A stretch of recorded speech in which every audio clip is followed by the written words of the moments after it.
I was a safety rep for 7 years. I went offshore the few days after the Piper Alpha on my first trip to Cormorant Alpha, and I used to live in Rosemount, Westmount Street.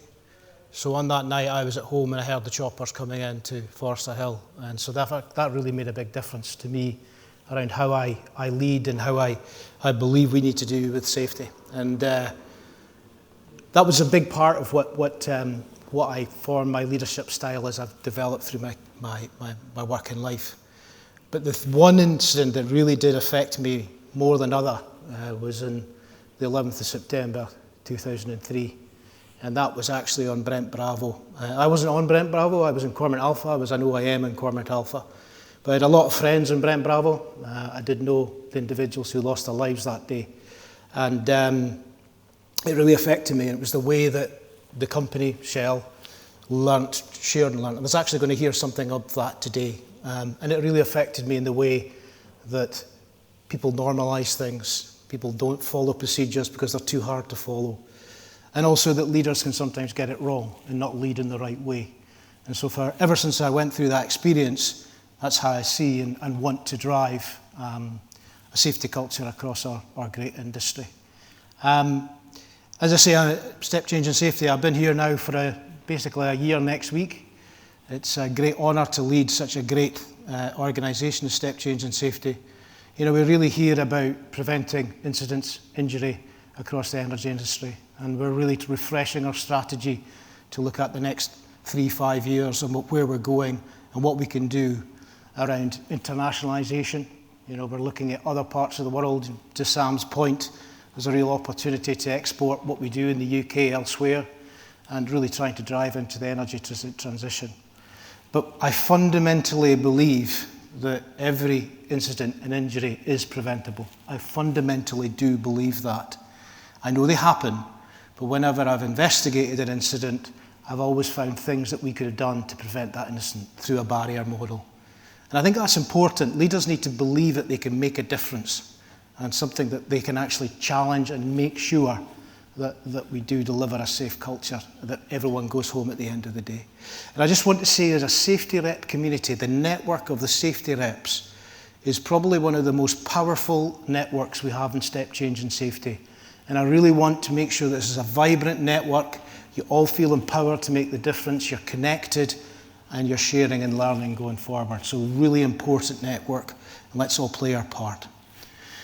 So I'm going to talk about the Process Safety Workforce Survey. What's obviously the principles of process safety leadership, they actually came from Buncefield in 2005. They were put across the industry, certainly in the downstream side. You know, basically there's 8 principles, very simple, common sense. They were adopted in 2019. Step Change in Safety is a signatory of the principles of process safety leadership. And the idea being is that we would continue to work that in the upstream sector in the UK. And then the pandemic happened. You know, we didn't do an awful lot with this. And then they were relaunched in 2022 as we got back to normal. And then the Health and Safety Executive carried out inspections to see where we were. And they're still going on. They're almost finished. And Sam Peace, who's a member of our leadership team in Step Change in Safety, the idea of how does the industry sustain these going forward? And that's really what we would like to do in Step Change in Safety, about how do we make them come alive?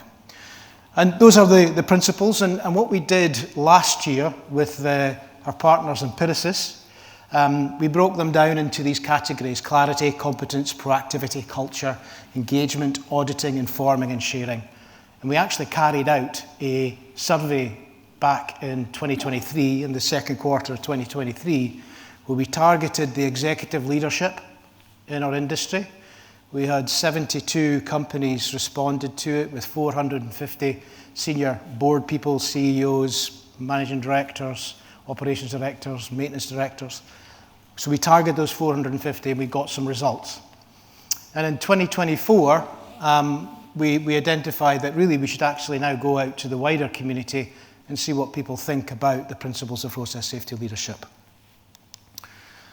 So we had a really good result in 2024. In actual fact, we think it's actually the largest process safety questionnaire response there's ever been.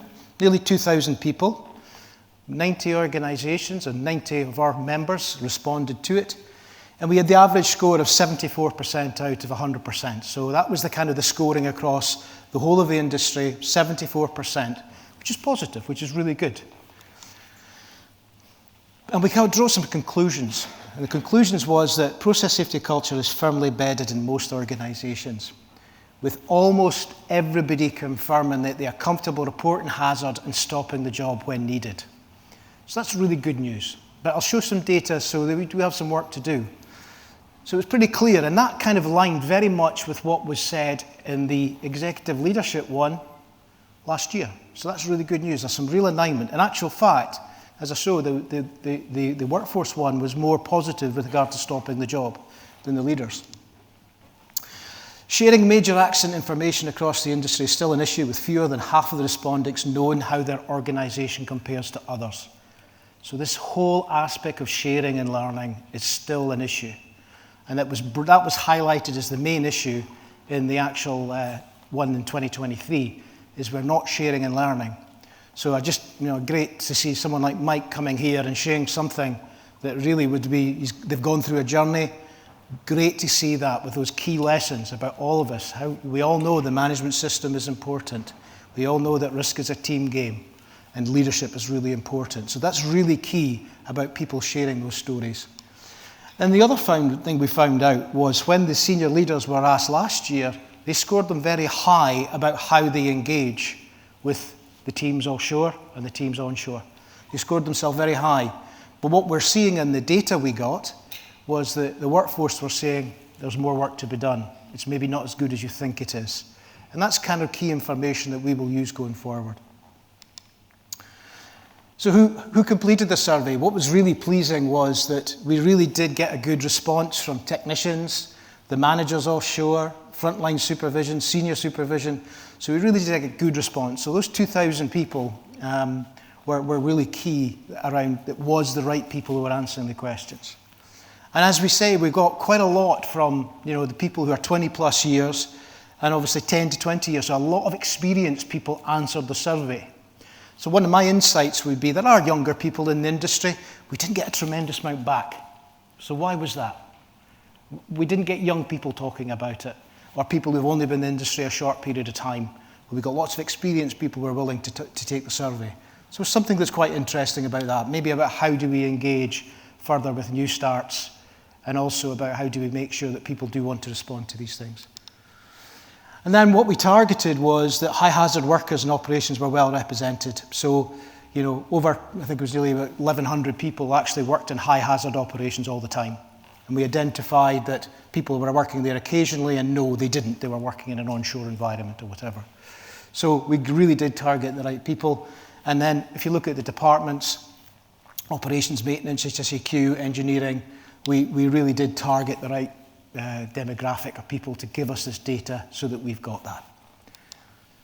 So, top 5 scoring questions. So, I'm actively encouraged to stop the job if I don't feel safe. So the scoring and the weighting mechanisms that we use and the Empiricist toolkit takes a little bit of artificial intelligence into it as well. A 90% positive result, which is really, really good. Really, really good. And I try to be one of these guys where the glass is half full, but my Aberdeen glass it's half empty, there's 10% of a gap there. So what do we need to do to really close that gap?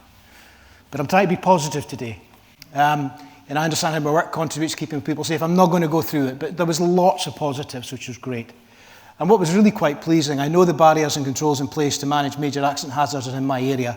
That's a really positive score. So we are having success at talking about barrier model, etc. But still room for improvement. And then the bottom 5 scoring questions were around senior leadership, MDs, CEO, directors, ops managers engaging directly the workforce at the work site. So the average score was only 60%. And what was really interesting is if you look across, office workers, they thought that was 74%.